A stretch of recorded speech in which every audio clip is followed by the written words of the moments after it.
So for this week's video, we weren't really sure which direction we wanted to take the project. So we put up a poll on our YouTube community tab, and we gave you guys some options and said, what kind of vibe do you want to see this week? And the options were bright and bold, dark and stealthy, and color shifty. And by a landslide, you guys picked dark and stealthy. I think because we've been doing so many hyper shifts and things like that lately, you just want to see something different. And trust me, Gabe and I are definitely down for it. So when you think dark and stealthy, you can go in a bunch of different directions here. And we looked at a lot of different color options, but we landed on one that we think might be really, really cool. So I've got two pearls right here that we're going to mix together. I've got Swampland Green and Black Betty. Swampland Green is a very dark pearl on its own. It's green, but in certain lights, it looks a little bit on the bluish side, right? Black Betty is just a straight black pearl. Mixing these two together 50-50 should give us a super deep, really interesting, dark green. I'll show you what the powders look like while trying not to spill them. Well, you know what? I should just do it like this. This is Swampland Green, super dark. It almost doesn't need the Black Betty. Gabe was even saying maybe, you know, instead of 50-50 with the Black Betty, just go maybe 25-75. But we want to go dark, we want to go stealthy. So, and here's the Black Betty, just a black basic pearl. So we're going to start with glossy top coat here. With a stealthy color, we don't really want a high gloss finish. We want more of like a satin. But when we add Black Betty into a pearl mix, it has a tendency to bring that sheen level way down. So I don't think we're going to have to do anything here to tweak that sheen. So here goes the Swampland Green. Let's get that mixed in first. I don't know if we've ever used this pearl in a video. Maybe we have, but it is freaking cool looking. And you'll see in certain lights, it's definitely got this really deep green. And then as I'm looking down on it, I can see some blue hues as well.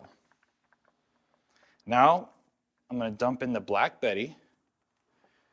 This should do a couple things. It should mute the sheen of the glossy top coat.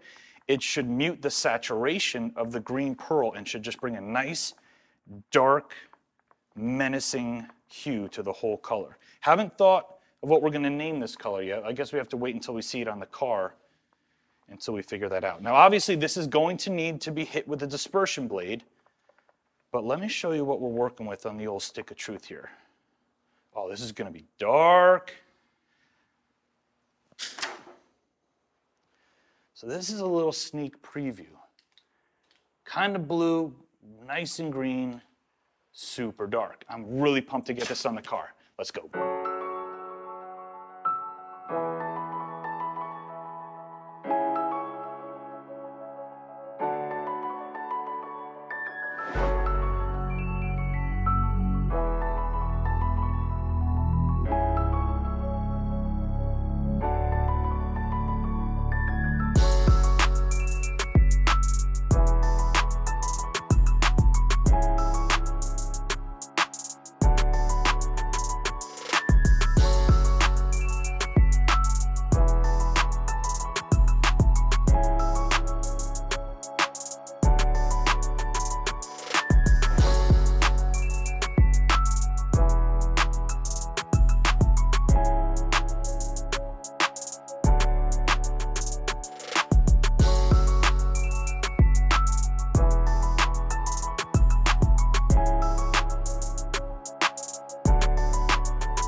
All right, guys, we're all done with the project. Now, the goal here was to create a dark and stealthy color.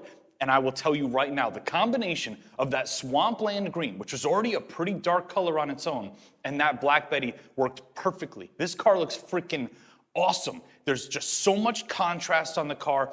Outside of the light, it looks almost black. In the direct sunlight, the green pops just enough saturation, and there's a gorgeous satin sheen on this car. I love the way that it looks. I'm gonna name this color Nightmare Green just because it looks so mean. Did not intend for that to rhyme. I apologize. We're going to take it outside right now so you can check it out. Let me know how you think we did. Rate this car in the comment section below, 1 through 5. 1, you do not like it at all. 5, you absolutely love it. If you want to dip your own car, you know what to do. Click right up here. We have a ton of different kits, everything to help you dip your emblems, your wheels, and your whole car. I hope you guys enjoyed this project. I love the way it came out. I'll see you on the next one.